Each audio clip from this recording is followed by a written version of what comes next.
A further aspect of understanding the cerebral organization of our knowledge systems is whether or not there are modalities and whether there is an independence of modalities, or whether we have a unified knowledge base that is not specific for one modality or another. Now, the only two modalities that have been investigated in any depth are obviously the verbal domain and the visual domain. And so for quite a lot of these categories, one can either assess it verbally by asking the person to define a word, or you can assess it visually by asking them to identify a picture. In my very first case, first study of this topic, I thought that we got a double dissociation.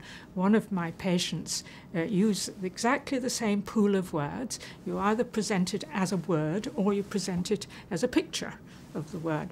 And one of my patients had very much more difficulty identifying a picture than defining the word. So say there was a picture of a basket, perfectly clear picture of a basket. He'd say, I don't know what that is. But you say, tell me what a basket is. He says, oh, well, I put my things in it when I go shopping.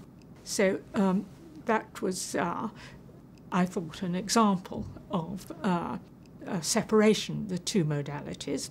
And the other patients, which perhaps more common, it's the other way around, that they will be able to identify the picture, but when faced with the word will say basket, basket. Doesn't mean much to me.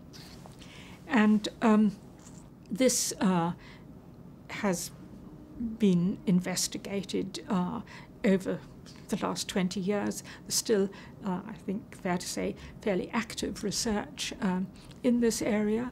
And I think it's also fair to say that there are, if you like, two camps. Those that think that there is reasonable evidence for modality specificity, either the visual world being damaged but retaining your verbal knowledge base, and vice versa. Karamazov takes a more unitary position here, and he gives primacy to the visual knowledge base, and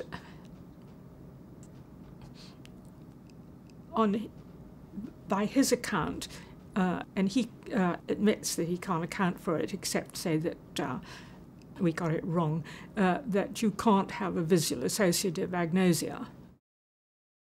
This is clearly speculative, but I must say I think that the answer to this will come probably from the people doing imaging work. But there's already suggestions that the animate and inanimate have different loci in the brain, that nouns and verbs have different loci in the brain. Yes, I think that there must be numerous circuits. I also would assume they interact. I shouldn't think they have a total independence, but that's why I use the phrase a degree of independence, in that one can be, selectively damaged or selectively impaired. And I assume, though this may not be correct, that this would be because of the location of the physical brain damage.